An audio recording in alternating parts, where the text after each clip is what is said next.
So this is Steve, and we're here today with John Nolan. John is the media relations dude for the TinCaps. Welcome. Appreciate your time. Thank you very much for having a dude like myself. Yeah, I don't know why I said that, but anyway. So we're here to talk a little bit about the season, which begins actually, I think, Thursday. And 2 games in Bowling Green, and then you come here for the other 2 games in the series. Talk to me about the anticipation of this season, what it's like right now. Well, it's really fun for everyone who's involved with the TinCaps as an organization, from the ticket sales staff to concession workers to the broadcasters like myself. I think that especially because Parkview Field is such a fantastic venue and the fan support in Fort Wayne is so tremendous that from April through September, when we get to have a full ballpark here and get to host games, it takes a lot of hard work to put it all together, but it's a lot of fun. And so there's preparation that needs to be done in the months ahead of time, and there's some fun value to that, but it doesn't compare to the energy and excitement of when the team arrives and the games get going. And the team arrived just Monday, yesterday, and from what I understand, they had spent a few weeks or a couple weeks together out in Arizona, playing together, kind of getting used to each other. So they didn't come here on Monday fresh out of the boondocks. They were ready to play. Yeah, and so again, for anyone who needs a reminder, the TinCaps are a single-A affiliate of the San Diego Padres. So the players who come here to Fort Wayne, they go through spring training in Peoria, Arizona, near Phoenix. So you'll see the major league spring training games oftentimes on TV. These guys, they're not playing in those televised spring training games. They're on what are considered the backfields, but nevertheless, they're training in the weeks ahead of time to get here to kick off their season. And as far as their familiarity with each other goes, some of these guys were actually here with the TinCaps for at least part of last season, and otherwise they were together in the lower levels of the Padres minor league system. And speaking of the players that were here last season, you have 10 returning. I imagine that has to be a huge advantage to have that number coming back. Yeah, and it's an advantage in more ways than one. For one example, the players have some seasoning in the Midwest League, and so they're used to Parkview Field, and they're used to some of the ballparks they'll be traveling to. So I think any time in life you can go through something more than once, you're going to have more comfort after some experience. So that's one way in which it's a benefit. And then you also hope to see here at this level where players are still on the younger side, either teenagers or in their early 20s, that from one year to the next, you can see a lot of growth in a player in terms of their and how they're refining their skills. So, an example last year was we had in center field Michael Geddes, who had been here the year before in 2015, and he had struggled really for the large part of his first season with the TinCaps, and then last year he was an all-star player, and he actually got promoted halfway through the season. So we hope to see some more examples of that this year. You look at the age range that you have in your players, starting down at 17, going all the way up to 26. I think the average age, when I calculated, was 21. That's a wide range of ages, and especially, maybe for some of the ones that haven't played in front of a minor league or major league, it's coming into a place where you're playing in front of 6 to maybe 9,500 fans at once. I mean, is that a little daunting for someone that age? I would think so. I know it probably would be daunting for me, but then again, these are the guys who have a lot more talent, and one thing that does stand out about some of these younger players that the TinCaps have is that they're quite poised, and so I don't necessarily anticipate them being rattled. I think that's almost what separates a lot of professional athletes from the rest of us, is that they have an inherent confidence in themselves that even though perhaps you or I would look at it and think logically they should be pretty nervous out there. I think that's sometimes what makes the difference between someone who's very talented and someone who can actually succeed at a professional level. And you mentioned the age range. We do have some extremes here on this year's team with Eggy Rosario, who's the 17-year-old from the Dominican Republic who's on the team. He's not the youngest player in Midwest League history. We still got to check through the records. Could be the youngest TinCap, at least to start a season at the age of 17, and he won't turn 18 until nearly the end of the year. And then on the other end, Webster Rivas, who's a catcher who's 26, 26 in the real world, you're still considered a kid maybe. But in terms of single A baseball, I guess he's the old man of the team. Typically speaking, the age range here is probably 19 to 22. But nevertheless, one of the things that stands out about the TinCaps roster here to start the season is that there are 6 teenagers, and 5 of them are position players, and 4 of them, including Rosario, can be found in the infield. So it'll be a fresh, youthful team. You can underscore that, but really talented and exciting players to watch too.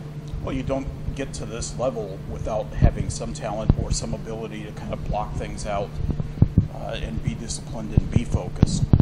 So I would assume that, they've kind of got that. Yeah, exactly. And so these players, their names weren't drawn out of a hat. The San Diego Padres are the ones who assigned them to be here, and they wouldn't do so without the utmost confidence in their ability to succeed right away. And, one other factor, though, that is worth pointing out is the weather that we have here in the Midwest this time of year to start out the season. Knock on wood, we're looking at 60 and sunny on opening day, but there's a good chance there could be some games, especially when you travel up north to Michigan here the first month or so of the season, where you have to endure the elements. It was snowing on opening day last year out in East Lake, Ohio.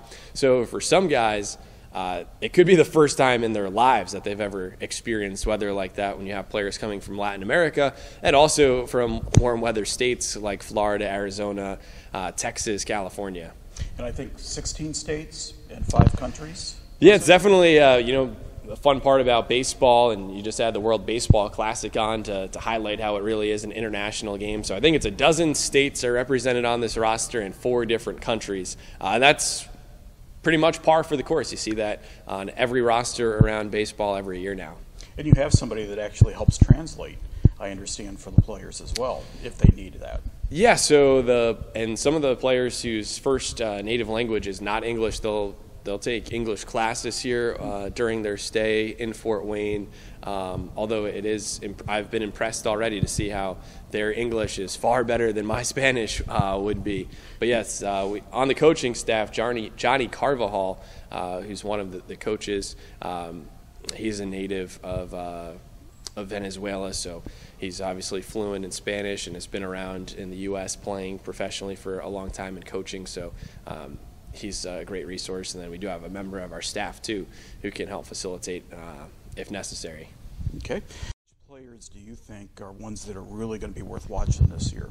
Yeah, and one thing for fans to understand is that at this point in time, the San Diego Padres are not one of the best teams at the major league level. They don't figure to be fighting for a playoff spot this year, but you ask anyone in baseball, and the consensus is that the Padres have one of the most talented farm systems around. Out of the 30 teams in baseball, I think most would put the Padres in the top 3 farm systems right now. So we here in Fort Wayne get to be benefactors of that and get to see so many of these young, exciting, talented players coming through. So there's certainly a long list that you could run through with guys who are on this team. MLB.com puts out a top 30 prospect ranking for the Padres, and 5 of the top 30 guys currently are on the team here. At the top of the list is Fernando Tatis Jr., who's an 18-year-old who will be the team's starting shortstop to begin the season. And he's a junior. You may remember his dad, who actually had quite a long career in the major leagues. And an interesting fun fact, his dad is the only player to ever hit 2 grand slams in 1 inning. So we'll see what Fernando Tatis Jr. has up his sleeve, but he's on the taller side for a shortstop at 6'3", and could still be growing since he's only 18 years old, but an exciting player both offensively and defensively. And then in terms of pitchers, the highest touted prospect here is left-hander Logan Allen. He's one of the guys who was with the TinCaps last year, and unfortunately for Logan, his season last year didn't go as planned, as he had to deal with an elbow injury, some soreness that kept him on the disabled list for a while. But he's considered a top 20 Padres prospect. As a lefty, he throws a nice curveball, but also has a fastball into the mid-90s, so a hard thrower and very poised and mature for his age. So those are just a couple of guys. And then when you think of others who are returning from last year that fans may remember, Brad Zunica at first base last year led the team in home runs, and he looks to be in even better shape than he was a year ago. So we could keep rattling them off, but lots of players to keep your eyes on here with this year's team. Sure. Let's switch gears a little bit, and you know, for the uninitiated into baseball, what stats are the most important to look for, or the ones that should be looked at? It's an interesting question in baseball in terms of baseball has always been considered a numbers game throughout time, but now even more so than ever with advanced analytics. And look around Major League Baseball right now, and I believe around half of the MLB teams have a general manager who has an Ivy League degree or a school of Ivy League caliber. So, you know, kind of gone are the days where a former standout player would automatically assume a leadership position like that in the organization. Right now, the emphasis is on numbers and math, and so maybe that's where I am not the expert to talk to, but the holy trinity of stats for a long time when you're talking about a batter would be what's their batting average, how many home runs have they hit, and how many RBIs have they driven in. But now people are sort of evolving in their thinking and to not dwell as much on a player's batting average, but to consider their on-base percentage.